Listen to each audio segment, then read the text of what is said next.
چنانچہ ملت اسلامیہ کو آج احیاء، اصلاح، غلبہ و تمکن کے حصول کا جو چیلنج درپیش ہے اور عالم انسانی جن مسائل سے دوچار ہے وہی مطالعہ سیرت کا تقاضا موضوع مقالہ ہے، مطالعہ سیرت کی اصلی معنویت۔ علوم و فنون کی سطح میں سیرت کا ایک خاص درجہ ہے۔ ادنا سے ادنا آدمی کی سوانح حیات، حقیقت شناسی، عبرت پذیری اور تدبیر منزل کے لیے دلیل راہ ہوتی ہے۔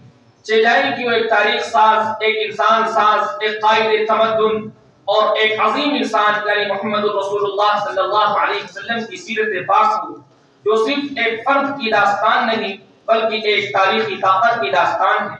علم سیرت اور اس کا موضوع، مختصراً اس کو جدید اسلامی اسکالر ڈاکٹر محمود احمد غازی کی زبانی اس طرح سمجھا جا سکتا ہے کہ اس میں وہ سب کچھ شامل ہے جس کا اسلام اور رسول اللہ صلی اللہ علیہ وسلم کی سیرت مبارکہ سے کوئی تعلق ہو۔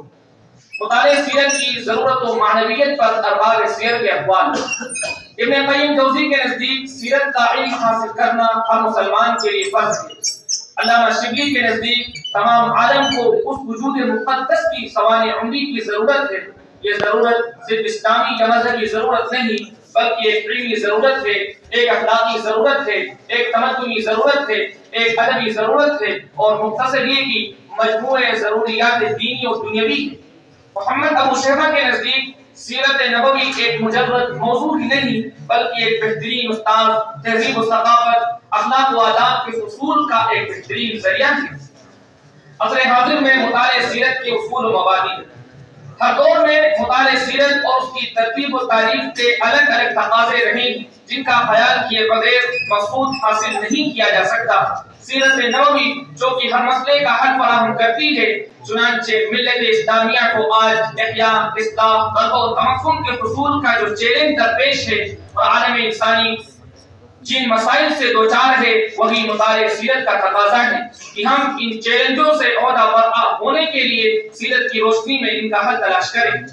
یہ حقیقت ہے کہ حضور صلی اللہ علیہ وسلم کا زمانہ بعثت دو دوروں کے درمیان خط فاصل یعنی ٹرننگ پوائنٹ ہے اور اس آفاقی، بین الاقوامی، عوامی، جمہوری، عقلی و استدلالی دور کا افتتاح نبی کریم صلی اللہ علیہ وسلم کی دعوت حق سے ہوا۔ انا الماحی الذی جمع اللہ بالکفر۔ چنانچہ آپ صلی اللہ علیہ وسلم کا اس سائنسی و تہذیبی دنیا کی بنیاد رکھنا اور اس کو مضبوطی فراہم کرنا اس بات کا تقاضا کرتا ہے کہ آپ کی سیرت کا نئے سرے سے مطالعہ کیا جائے، آپ کی اساسیات تہذیب اور اخلاق و تصورات کو سمجھا جائے۔ یقیناً مطالعہ سیرت کا مقصد صرف ذات رسالت مآب کی شخصیت کو جاننا نہیں بلکہ آپ کی رہنمائی سے انسانی زندگی کے تمام پہلو میں روشنی حاصل کرنا ہے۔ آج ہم اخلاقی بحران کے حل، امن و عدل کی بنیاد، سماجی انصاف، ماحولیاتی تحفظ اور دیگر مسائل کے حل کے لیے حضور صلی اللہ علیہ وسلم کی سیرت سے استفادہ کرنا ہوگا۔ ذیل میں عصر جدید کے تناظر میں مطالعہ سیرت کی معنویت کے کیا کیا جہات ہیں؟ نمبر 1، سیرت کا بطور وحدت فہم و تفہیم، عمل و فکر کے بحران میں سیرت سے رہنمائی، سیرت الرسول صلی اللہ علیہ وسلم کی روشنی میں قرآنی تعلیمات کی توضیح، اصلی مسائل کے حل کے لیے سیرت کا اطلاقی مطالعہ، سیرت الرسول صلی اللہ علیہ وسلم کی روشنی میں توازن اجتماعی۔ وآخر دعوانا الحمد للہ رب العالمین۔